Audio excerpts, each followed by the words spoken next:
Welcome back to the channel, guys. It is me, 8744, and today is special day, guys. Today is my birthday, guys, so feel free to leave your birthday wishes in the comments below, guys. Of course, I'll be responding to all these.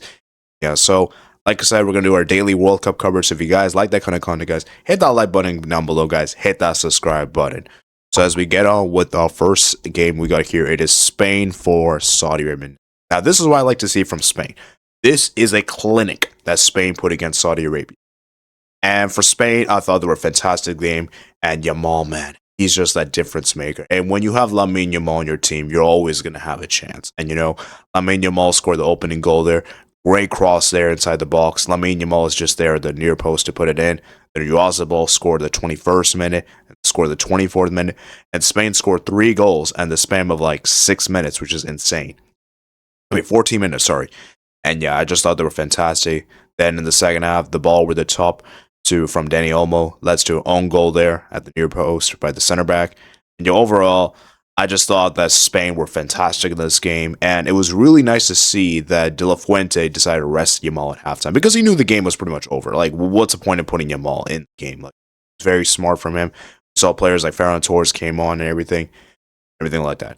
I still have the same stance with Spain. Spain can only go so far as Lamine Yamal take them. I do believe that if Lamine Yamal does not have a good game against like a quality team, I don't think Spain will do well. So Spain, if you want me to prove it wrong, then show it to me. Show it to me that you could win a game against a high quality team without Lamine Yamal. Then I'll take you. Then we can have some combos. But until then, I'm gonna have this stance. And yeah, for Spain, overall, very comfortable, easy win for them. Not too much to say that I thought their attack was fluid. Their attack was fantastic. And De La Fuente got his tactics spot on. And now for Spain, their final game is against Uruguay, which is very all over the place. So you would expect Spain to top the group. All Spain really need, I believe, is a draw in the final match day to secure that top spot. As for Saudi Arabia, they were so bad. So abysmal. And it just makes me wonder, why do you play a back 5 against Spain? I know this is Spain. I know Spain's a very good team. But you shouldn't change your tactics because you're playing against a high-quality team. And I always say that when managers change their lineup because they're playing against a superior team, it shows their cowardice. It shows they're naive. It shows how stupid they are. Because it just shows you how you don't trust your own team to make this place. I just thought it was really stupid. Saudi Arabia should not have played a back 5 in this game. They should have played a back 4. Do I think Spain still win? Probably. Spain probably still win. But I don't think it would have ended 4-0. I think Saudi could have given a much closer game and everything like that. But you know, it is what it is. The Saudi manager decided to be stupid and costed his team. So for Saudi Arabia, their final game is against Cape Verde, in which they have to win that game because they're only on 1 point right now. The goal differential is pretty bad as well, so they're going to have to win, not just win against Cape Verde, but probably, actually no, I think win will be fine because 4 points goal difference may not matter, but you know, on the off chance it does matter, you should probably try to win by big. So it really sets up that game very nicely for that game to occur. But yeah, once again, man, shout out to Lamine Yamal, shout out to Spain, man, for this fantastic win there. And yeah, a lot of people wrote Spain up after the opening game against Cape Verde. And Spain's like, no, just one game, don't write us off, and this is it. So, Spain, man, shout out to you guys. Amazing victory. As we're moving over to the next game we got here, it is a Belgium 0, Iran 0. Oh, Belgium. I try to tell you guys that Belgium's not serious. The last time we saw a serious Belgium team was 2018 World Cup. That's when Belgium was at their peak. Since then, they have not been the same. Now, to be fair, I did think Belgium played really well in this game. I thought Ben Ralph, the goalkeeper for Iran, was outstanding, made so many saves. But I have an alarming stat for you guys. And I'm not really a stats merchant, but I think this is an important one to bring up. Belgium haven't scored a goal at the World Cup since beating Canada 1-0. That is insane. They played against Morocco, they lost 2-0. They played against Croatia, tied 0-0. And then they played against Egypt, and that was actually ruled as an own goal. And then just saw yesterday. So Belgium have had 4 games now in a row where they haven't scored. And I think it's finally time to say that Lukaku and KDB are washed. They're not good enough for this team. Lukaku and KDB simply have to move on. And Belgium cannot use these players for the near future. And you have to stop using these players. And I just think that for Belgium, they're just so washed. you know. And I really worry for Belgium at striker position because besides Lukaku, there isn't anyone else really young, promising coming up. You got Trossard, who's hit or a miss. Then you got, Doku, who's an amazing player, but he's only really, really good at dribbling. He's not that prolific at goal scoring.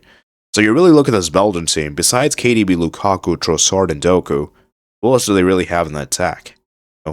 And it wasn't a mistake to not call up Openda for this tournament. I know Openda has not been great for Juventus. I know he's been bad. But I still feel like Openda could have been a valuable asset for this team. And I think Charles de Ketelaere is garbage at striker. He cannot play at striker. And yet for Belgium, man, this is a really, really embarrassing point to take for them.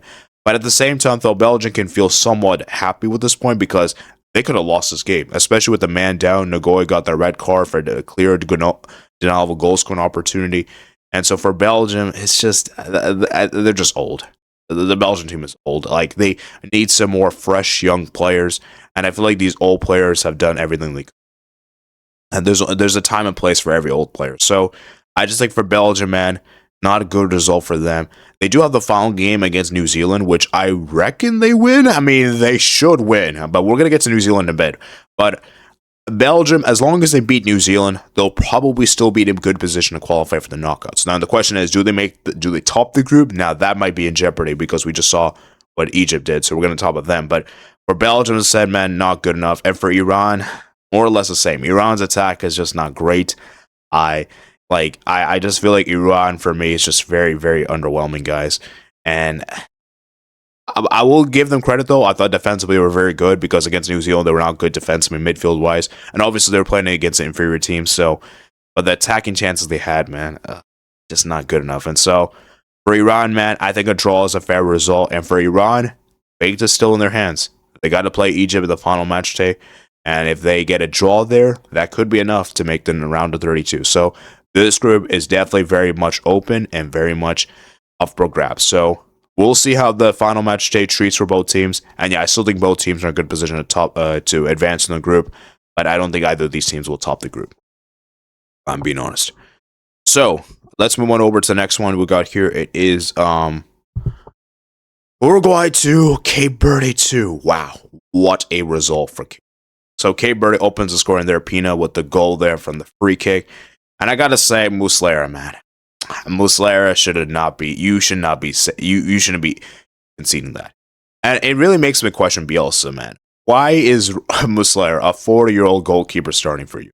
Rochet is fantastic. We've seen what Rochet's been doing for the national team for Copa America 2024 and World Cup 2022. I don't think Muslera is it. Now, I'm not saying that everything that Uruguay did bad was on Muslera, but, Muslera was a large. So I think that was bad. But credit to Uruguay, they managed to turn around Araujo there with the goal at the 44th minute. Then the ball over the top for Canabio to score right before halftime. And you could just tell the Uruguayans were so happy with this moment. Like, let's go, man, 2-1. Then an awful comedy of errors. Oliveira passing it he makes a misplaced pass. The striker, Varela, comes off the bench like a few minutes, and then scores equalizer right there. I also think Muslera should have better. I don't know why he's rushing off his net to save that. He should have just been standing there. Instead, comes out, rushes off. And it was such a comedy errors. Like, obviously, Muslera's at fault, obviously, but also Oliveira's at fault, too. So, very stupid errors there. And yet, for Uruguay, they tried to get going. They had an offside goal in the 70th minute. That ball fully didn't cross the line, which is why it wasn't given. I think it was offside. It was offside, which was why it wasn't given. And guys, Uruguay kept push, but it just wasn't to be. And then Cape Verde, guys. I do not know why the referee didn't do this, but I think Cape Verde should have had a pen in stoppage time. And it was I don't know why the referee didn't give it. It was a clear push, but that's how the game ended 2-2. And let me start with Uruguay first. I'm gonna talk about Cape Verde. Uruguay, man, this is so bad for you. This was a game you needed to win because now you put yourselves in a really bad position. Have to play the final game against Spain and not just get a result, but you have to probably win that game. Even a draw. Now, see, the thing is, draw may be enough. But you definitely can't lose that game. You definitely cannot lose that game because you're not making it through with 2 points. That's for sure. Now, for Uruguay, I mean, it's just disgraceful from Bielsa. Like, Uruguay is playing so bad, guys. This team just doesn't have any personality. This team is just going through the moments. They're trying to do this way, and if it doesn't work, they're going to keep doing it. They're spamming cross after cross after cross. It is so ridiculous. And for Uruguay, I don't know why Ugarte played so many minutes. Ugarte is so bad. Ugarte should not be playing for this national team. And I just think for Uruguay, man, there's just so much wrong with this team. And you know what's a really crazy stat, guys? I heard this stat, and I can't believe I'm saying this. Uruguay haven't won a World Cup game without Suarez. Only one time they won a match without Suarez. 1970. That is insane. Absolute insane to consider. And was it a mistake to not call Luis Suarez? Because I know Luis Suarez is washed. I know he's not as peak anymore. But come on, the guy could still give you goals. I still think for this really trash Uruguay team, given how down bad they are, they should have called up Luis Suarez. And so I just think for Uruguay, man, embarrassing for them to drop points. And for Cape Verde, man, wow, this team never gives up attitude. This team always gives their all. And I'm really proud of this Cape Verde team. I think this Cape Verde team really shows the strong fight. They have the determination, the willingness. They're going to give it their all. And that's what I like about this Cape Verde team is that they're not set by this, the personality. They're not set by, oh, we're playing against Spain, Uruguay. Like, if you had told me a few months ago that they would be getting 2 points in the first 2 games of the World Cup, I would have laughed at you. This is the beauty of football. Cape Verde is not here just to make up the numbers. They want to compete. And for Cape Verde, their final game is against Saudi Arabia. I think they could win that game, guys. They could potentially finish in second place. Dare I even say maybe even top the group? That would be insane, guys. Imagine Cape Verde finishes top the group. You know how crazy that would be? That would be insane. But yeah, for Cape Verde, man, history is it's just for them. All they need to do is to avoid defeat to Saudi Arabia, and they make it to round 32. And for Uruguay, they probably need to get at least a draw against Spain. So it sets up that game really nicely for the final match day. And for Uruguay, oh wow, what a embarrassing, man. Absolutely embarrassing. Let's move to the final game we got here is New Zealand 1, Egypt 3. New Zealand, man. I gotta be honest, I really underestimate New Zealand this World Cup because even though New Zealand don't have the quality players like the other teams, they play some great football, guys. And New Zealand, I think, have played the better football than majority of the European teams I've seen this World Cup. I need to consider, given how they're from Oceania. But anyways, New Zealand scored the opening goal there from the 15th minute. Sormon 1-0 from the header from the set piece. And I'm thinking to myself, oh my geez, Egypt, do not tell me you're going to blow this opportunity. And because Egypt, that first half, were so abysmal. Egypt did not have any idea what was going on. And New Zealand just looked so more organized and everything like that. Then, in the second half, Zico scored the goal in the 56th minute. And I think 58th minute, sorry. And I'm thinking to myself, okay, momentum is now with Egypt now. And in the second half, Salah scores. Salah comes clutch with a goal. Now, do I think there should have been a foul? Yes, I do think there should have been a foul in the lead up to that goal. That goal, the foul should have been given, but referee didn't give it. He let play continue. Then Trezeguet scored the header there from the corner to make it 3-1. And yeah, for Egypt, man, fantastic victory for them. The first time ever they won a World Cup match. You know what's crazy, guys? This is the most successful nation in Africa. And you're telling me this is the first time ever they won a World Cup match? That is insane. And for Mohamed Salah, man, 1 goal, 1 assist. He's the all-time leading Egypt goal scorer at the World Cup. What's there to say? He is a talisman. He is that guy. And I was so happy to see. And so for Egypt, as I said, man, huge victory for them. And it was really good to see them turn it around. Like, they had that belief in their mind that we could turn this around. And I just think Egypt, for me, that second half looked so much more fluid, more combination play. I thought they were fantastic. And Shobari, the goalkeeper, what a goalkeeper he is. He is so good, man. El Shanawi, yeah, he's washed. And so I think if El Shanawi played this game, I don't know if Egypt win this game. Like, I'll be real with you. And so for Egypt, as I said, man, fantastic victory for them. And now their final game is against Iran. And pretty much, as long as they don't lose to Iran, they should be making it to the round of 32. And dare I say, given how Iran is, I think they can get something in that game, at least a draw. As for New Zealand, they have really good quality going forward, but defensively, they're all over the place. And I really do worry for New Zealand in that game against Belgium, because I know Belgium's not been great this World Cup so far, but I could see Belgium even doing something. I could see that being a high-scoring game, So for New Zealand, their fate is still in their hand. All they need to do is to beat Belgium, and they make it to the round of 32. And they're in a 4-game unbeaten streak of the World Cup. So that streak is now over, and now they're playing against Belgium. So for Egypt, man, very good win for them. Very, very happy to see. and we'll see how Egypt do in the final game against Iran. So there you guys go, man. That is my World Cup recap for you guys. I hope you guys did enjoy this one, guys. Remember, guys, to like and subscribe. And once again, if you want to wish me happy birthday, please feel free to do so in the comment section below. I'll see you guys in the next one. Peace out.